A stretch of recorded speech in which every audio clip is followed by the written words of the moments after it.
So I might have fucked around and dyed my hair. I filmed a drunk video last night and you'll see that one on Sunday. But for some reason after I got drunk, I thought it would be a good idea to try to dye my hair. My plan was to only do the ends, but I had a lot of product and I was actually really impressed because normally I have to have 2 bottles to do my whole head. And so I was like, okay, well I'll just leave my roots natural so it's kind of like it fades into like the burgundy, purple, whatever the fuck. But I took it way too high. So now it just looks like I have really grown out roots. So I'm gonna fix it, but I got drunk and I dyed my hair purple. It's temporary, so it's only gonna last like maybe 2 weeks. It's kind of like the rose gold that I did, but I think this one will last a little bit longer and obviously it's a lot more vibrant, but I don't know. I don't know anymore. Sometimes I just get drunk and I do stupid shit and this is one of those things, but I like it. I don't know. I thought the color turned out really pretty. I'm shocked that it showed up this well for just being a temporary color. I just need to fix that shit. Also, since this is the weekend before Christmas, I was gonna do Christmassy videos, but honestly, I couldn't think of anything to do, so I just wore a Christmas shirt. Sorry guys. But I really wanted to read more Let's Not Meet stories, like Stalker stories. So I have a couple that I pulled up and I'm really excited to read them, and I actually have a story of my own to share with you guys. I guess it's kind of like a Let's Not Meet, but I didn't really get affected by it too much. It was more so something I witnessed. But I say we read one and then I'll tell you my story. Deal? You don't have a fucking choice. I feel like I had something else to tell you. Oh yeah, I totally woke up at like 6 a.m. today. Well, I had to go to the store last night to get a gingerbread house and beer, and I got home at like 11, I want to say, and so there were no parking spots available, and I didn't want to find a parking spot. I was really lazy, so I parked just in a random space that was like not a parking spot. I've done that before, and the leasing office will just be like, okay, you can park there because we get that you don't want to walk far when it's, you know, in the middle of the night, but just wake up early and move your car so you don't get towed or don't get a ticket, whatever. So I set an alarm for 6 a.m. to move my car before they would come and, you know, check. And so I got up at 6 just to move it, and I was wide awake, and I was like, God damn. I went to bed at 1, I think, so I got like 5 hours of sleep, which honestly is probably a good thing because usually I sleep for 12, so maybe it's good that I didn't sleep that long. But it's like 2 p.m. and I've done so much today, and I'm like, damn, I need to wake up early every day, but I know that I'm gonna wake up at noon tomorrow. I know it. But okay, let's get started, sorry. Okay, so the first story I found is called I Don't Think He Lives Here. And like always, I will have all of the stories and the authors linked down below. So they said, longtime lurker, hoping I would never have a story to share. Unfortunately, 2 weeks ago it started. In hindsight, I guess it started a long time ago. My now husband and I moved in together almost 4 years ago to a rather nice, expensive apartment complex in a sort of nice part of town. We're on the 3rd floor with a large balcony that looks out onto the courtyard in which other apartments in the complex are located. Basically, you can see the other balconies and living rooms of the other tenants in the open stairwells. A year went by without a hitch. My husband works at a bar, so he comes home late, while I usually make it home around 5. It's easy to get into any apartment doorway as the complex is large and open with no security doors except for the door to the apartment. It started August of 2016. I would be home after work, chilling and watching TV, almost always around 9:30, I could hear somebody come up the stairs. Things would be quiet and all of a sudden, loud, sharp knocks on my door. I didn't move because it was startling, but eventually went to look at the peephole. There stood 3 people, all with black hoodies on, all seemingly staring at the peephole like they could see me. That's ugh. I did not answer the door, and after a while they left. Cue a few weeks later, same time, footsteps and then loud hard bangs on the door that sent my cat flying to hide. I sat frozen but said to myself, maybe the police? I made it to the people once again, this time staring at one person. Dark hoodie, male, white, and very, very gaunt with huge black eyes. Again, did not answer the door and grabbed a kitchen knife that I kept by my side until my husband came home. This continued for weeks, and only once when my husband was home. He proceeded to look out of the peephole, saw the same man, and screamed for him to leave, and he did. We called maintenance and the police, who both stated that they would do regular patrols but nothing else, and suggested cameras. It's an apartment complex, like, I don't know, like, you can't just install cameras outside of your fucking front door. Everything stopped for a while, maybe 6 months during the winter, which helped me be at ease, because when all this was happening, I was having a very hard time sleeping, and I stopped going out at night. However, I assumed the same man started up again, except this time, the same large bangs on the door would happen, but when I would look out of the peephole, nobody was there. I then became horrified as I started to notice cigarette butts by the side of my door like somebody was standing there and waiting. Again, I reported it. Security stepped up in the area, but I still didn't feel safe. I was hoping it would just stop as I felt tortured in my own home, but as I realized 2 weeks ago, things could be much worse. At night, to go to bed, I would have to cross our eating area, which was right in front of our giant glass sliding door that led out to our balcony. It was late at night, lights off in the apartment. As I walk by, I glance over and across the courtyard, I see the same man standing on the landing of the stairs across the way from the 2nd to 3rd floor, staring right at my balcony, just standing there, unmoved, facing in the direction of me, the same man at my door. I went numb, heart racing, chilled to the bone. I know he couldn't have seen me because the lights were off, and the stairway had lights of its own, but I was still scared shitless. I would be too, bitch. I called my husband, who rushed over, but the man had left. More reports to the front office, more promised security patrols. The same creepy, dead-eyed man in the black hoodie continued to stand at the stairway landing, staring at my apartment, and it's now been 2 weeks. He does this every Friday.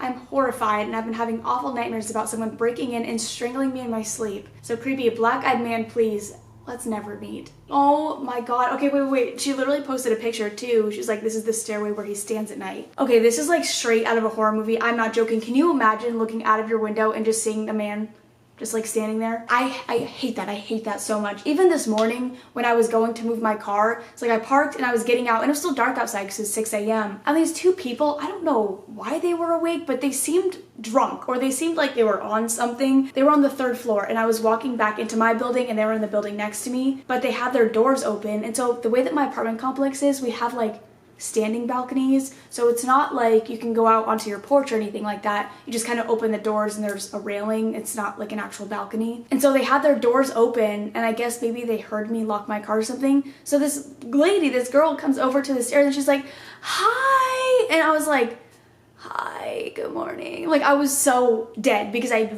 just got up to move my fucking car. And she just was so excited that there was a human outside. I don't know. And then her boyfriend, her husband, whatever the fuck, friend, I don't know, comes over and was like waving at me too, but she seemed like she was on something, and I was like, I'm never leaving my apartment while it's dark out ever again. But that's just me being the paranoid human being that I am. And then I actually got nervous that they were just gonna come find me for some reason, like they were gonna come to my apartment. I'm like, they don't know where you live. We're in different buildings. They'd have to like sprint over here if they wanted to find me, but whatever. Next. Oh my gosh, wait, okay, I wanted to tell you guys my story actually. My apartment complex is kind of attached to like this shopping center. So I can basically walk down there. There's like a bunch of shops and stuff. There's a couple bars, there's a couple clubs. Like there's a bunch of shit around me basically. And so there's this one bar that me and my friends always go to because it's like a 3-minute walk from my apartment. So we can come here, we can drink here, and then we can just walk down there. It's super easy. And then I'm blessed because I can just come home and sleep, and it's like, I don't have to do nothing. So we're at this bar, and it's like, I don't know, it's really casual. Like there's usually a lot of people there. It's pretty packed most of the time, but it's a sports bar. So there's just a bunch of tables and people can sit at the tables, and there's a DJ, like there's music and stuff,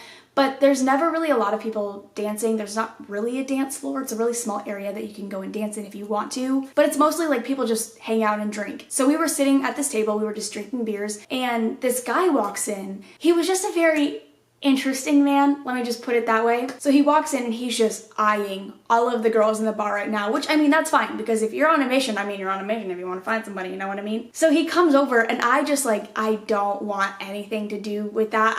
I'm like there to hang out with my friends and drink, and if I see somebody attractive, like I'm gonna just stare from a distance. I'm never, you know, I don't do shit, okay? I'm a pussy. And also I didn't really find this guy very attractive, and I could see the way he was looking at people, so I was like, thank you, next. I'm talking to my friend and I can see that he's looking at me, but I didn't want to make eye contact with him because he's giving me the weirdest look in the entire world. Not like a, hi, I want to introduce myself to you, but kind of like a, you know what I mean? Like it was a weird look. It wasn't that dramatic, but you guys know what I mean. And so I could tell that he's looking at me, and I'm trying to just maintain eye contact with my friend because I was like, if I look at him, I'm fucked. So I'm talking to my friend and I start smiling. I'm pretty sure I started laughing because I was trying so hard not to look over at this guy who's just staring at me so deeply. I think he realized that I was not going to pay any attention to him, so he kept moving on, whatever, like he on to the next one. And I told my friend, I was like, that guy was just staring so intensely at me. I'm like, I'm really uncomfortable right now. So then a little bit of time goes by and the same guy comes up. I'm still sitting in the same area. And now at this point, this has like nothing to do with me. This is just me witnessing shit. So there were 2 girls standing in front of me, and there's the DJ booth, and then there's like these 2 railings. Like there's an entrance into the DJ booth. It's like a stage kind of.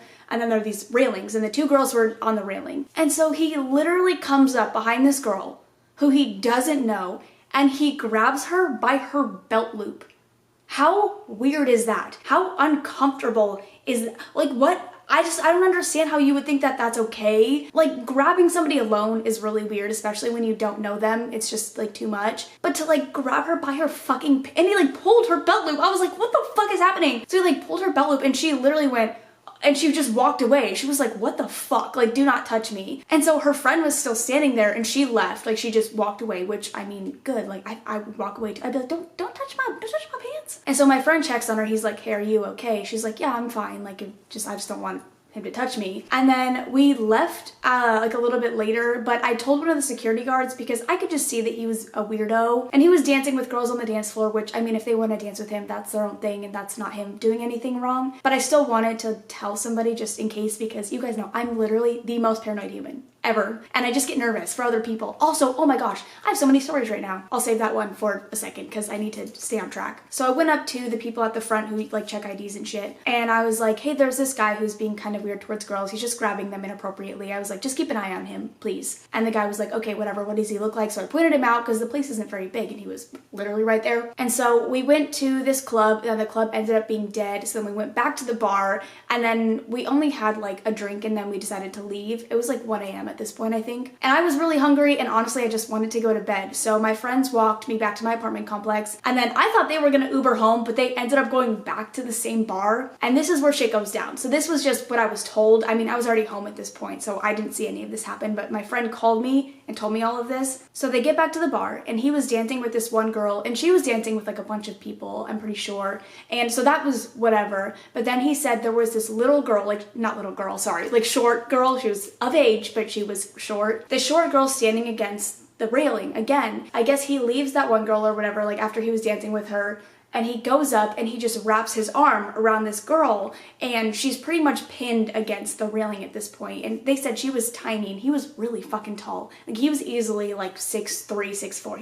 He was a tall man. And so he's basically pinning this girl back and she's stuck on the railing. And they said you could tell she was trying to like get away, but it's hard because, I mean, what are you gonna do besides push him? So my friend told me, he's like, you could tell that she was really uncomfortable and that she wanted to get away. And so a bunch of her friends, too, a bunch of her guy friends were like, dude, leave her the fuck alone. Like, do not touch her. So then he starts going back to the friends and he's like, oh, we're just having a good time, like this and that. And she's like, somebody save me, please. And so at this point, because now there's like a bunch of arguments going on between these guys and this girl is still pinned against a railing, one of the bartenders comes over and the bartender was like, dude, you need to get the fuck away from her. So then they start going at it and they start fighting. And my friends were like, we thought there was going to be like a fist fight. Like we thought there was going to be a brawl at the bar. We thought we were going to see some shit go down. But basically the guy just got kicked out of the bar. I just thought it was crazy. I don't know. I'm glad I wasn't there to witness the last part because I'd probably have a panic attack because I would not know what to do. And I also think of myself in that situation. I think I would start crying. I'm not kidding. I think if he pinned me against this railing, I would start hyperventilating. I'm not joking. I don't understand how people think that that's okay. Any normal human with any social awareness would know that this is not okay. You don't do this to other people. Okay, back to my other story. This was the same night before things started to get really bad with the weird guy. And I think this is more so why I was really paranoid about him, because I saw this like 20 minutes ago. We stopped at this one place that we had never been to before. It was like an Irish pub. And so we go in there because it looked like there was a lot of people in there. We were just gonna grab a beer, see how it was. And there was this group of people. It was like a bunch of guys, a bunch of girls, and they were all drinking whatever. Obviously, we're at a fucking pub. But one of the girls was just blacked out. And I get so, like, I get scared seeing girls like that because I've been blacked out before. And I know that she has no fucking idea what's going on at all. She has no idea. Like this, she's probably not even conscious at this point. So she's sitting in a stool and she falls off the stool, like onto the ground really hard. Like we heard her fall onto the floor and we were a couple tables away. And so one of the guys picks her up and puts her in the booth with her friend. So now she's just pretty much laying on her friend, just asleep, knocked the fuck out. And her friend's just holding her, which, I mean, good friend. So she's like holding her and like rubbing her back, whatever. She's forcing her to drink water. And then she tries to get up and the girl falls to the floor a second time, like really hard. So I think they realized at this point they had to take her out of the bar because she's gonna get kicked out anyways. One of the guys picks her up and she's completely knocked out. The guy was really drunk too, so when he picked her up, he like lifted her whole dress up, so she was just like completely exposed pretty much. This man was like, you need to fix that. Like, this poor girl, you need to fix that. So the guy tries to fix it, but the guy's wasted and he's carrying her. And when he tries to fix it, he like grabs her again and does the same thing. And he's just dragging her outside. Like, and at this point there's another guy trying to hold her legs because she's just dead weight. I don't know her relationship with them at all, but like all of her friends, like all of her girlfriends stayed inside, which I don't know, I think I'd be really like mad at my friends if they did that, just because Like, okay, again, it could have been her boyfriend, like it could have been her husband. I have no idea her relation to this guy. But when she was like passed out in the booth, she was leaning on a girl, not the guy. So I don't know. I just feel like your boyfriend or your husband would be the one taking care of you more so. I don't know. So this guy brings her outside and then he comes inside without her. And I was like, where did she go? Like, what happened to her? And I'm watching this whole thing because I just get so nervous. I was like, I want to take her home with me. I will literally drag her back to my apartment. It'll take me 5 minutes. I will tuck her into bed. I will give her water. I will give her bread. She'll be fine. Take her home in the morning. I don't give a shit. I feel so bad whenever I see this because I've been there and I know. Trust me, I know. So I felt really bad. So I'm just watching this whole thing take place and I wanted to be like, you can have my apartment for the night. I'll get a fucking hotel. I don't give a shit. But when he comes back inside without her, that's when I was like, what did you do with this poor girl? Where is she? And I don't know if they put her in an Uber and sent her home. Like, she was by herself at this point because the guy walks back inside. And then we walk to the other bar and everything else takes place. And I'm just like, I don't know what is going on tonight, but I cannot handle this anymore. Now that's the end of my story. Okay, I found this story and I thought the title was kind of funny. Like, it's not funny, but it's kind of funny at the same time. But it says, old man performed an exorcism on me because I was wearing a crop top. I was like, I cannot wait to hear what this is about. Okay, so they said, to give it some context, I was not wearing a very daring or revealing outfit. I had on a high-waisted skirt and a crop top, but there was maybe 1 to 2 inches of my skin showing maximum. It was a really normal outfit. I was waiting at the train station. The train was late, as usual. Next to me on the bench, I see an old man reading a book that's handwritten in Russian. I actually thought it was kind of cute, didn't really think much of it after that. We finally board the train, and the old man ends up sitting across from me. There was no one else in our little booth of 4 benches. The first 30 minutes or so go by without an incident. He's reading his handwritten book, and I'm also reading a book and just playing on my phone. As we travel, the weather starts to get a bit rainy. After a while, the old man looks up and out the window. He looks at me and starts screaming and pointing out the window.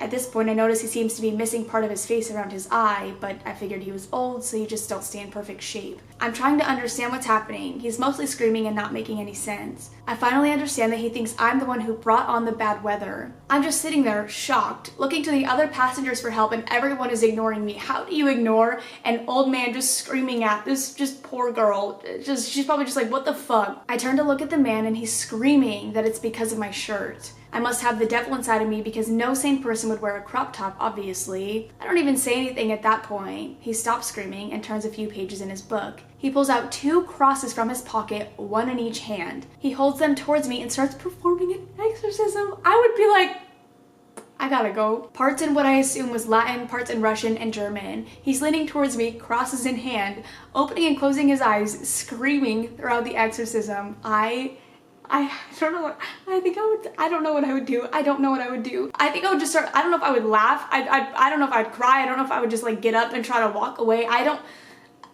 know how I would react to that. I'd just be like, what the fuck? There's no way this is real. I don't even know what to do at this point. I couldn't leave the train cart we were in. Even if I got up, he would still see me or find me since it was pretty small. I debated going to hide in the bathroom, but I still had a good 50 minutes left on the train, and I was afraid that he would wait outside the door and hurt me as I eventually tried to leave the bathroom. So I sit there. He finishes the exorcism, and he seems to be content with it. He keeps telling me that I need to leave the country because the churches in Germany are shit, and I need to go to a good church in Russia for a proper blessing. I nod and sit there. He reads his book. After another 10 minutes or so, he pulls out a card and hands it to me. I look at it, it says his name and the photo and says that the holder of this card is severely mentally disabled. I'm thinking maybe he escaped from some facility somewhere. I couldn't get a good look at the name of the hospital. I just anxiously wait for the train ride to end. He says he wants to follow me and make sure that I can keep the devil out. I say no, that's not necessary. He says that he will find me, that Frankfurt isn't a big city and he will still sense the devil in me.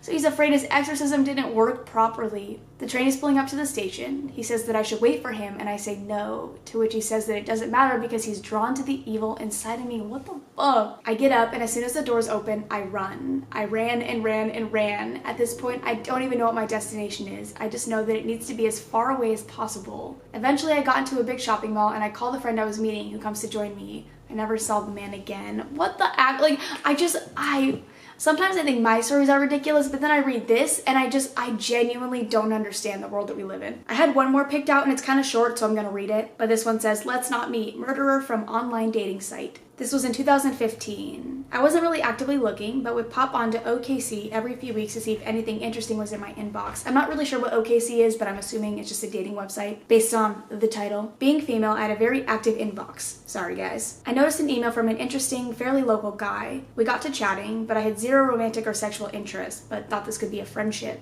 After a few months of chatting, he found me on the Book of Faces. Okay, I was really confused what that was at first. I was like, Book of Faces? He asked if it was okay to send me a friend request, and I said yeah. We'd been chatting, getting along well, and he seemed like a nice person. A little weird, but that's okay, because I'm a little weird myself. We continued to chat here and there for about 2 years. Send birthday greetings, just a casual friendship. He has asked several times to meet, to hang out, etc. I've considered it, but at the time, I was running my own business and working upwards of 70 hours a week, plus maintaining my own home, raising my younger child, and trying to balance 2 partners and an extremely needy, demanding workaholic client who had no boundaries. My neighbors are elephants. I don't know if somebody new moved in upstairs, but they were never this loud, and I've been living here for a couple months now. I don't know what the fuck happened. So the meetup never occurred, but we kept in touch online. Late last year, a news story broke out about a man and his girlfriend raping and murdering her young teenage daughter. Oh fuck. I never connected the name until a friend contacted me and said, oh, I see you're friends with blank. Did you see the news? The news stories all use his full legal name, not his nickname. Think Richard versus Dick. Which is why I never connected the two. It was him. My then online friend of 2 years had beaten, raped, strangled, and then dismembered his girlfriend's teenage daughter with the girlfriend's help. He's made several statements since then, stating that he's always had this rape murder fantasy and that this was...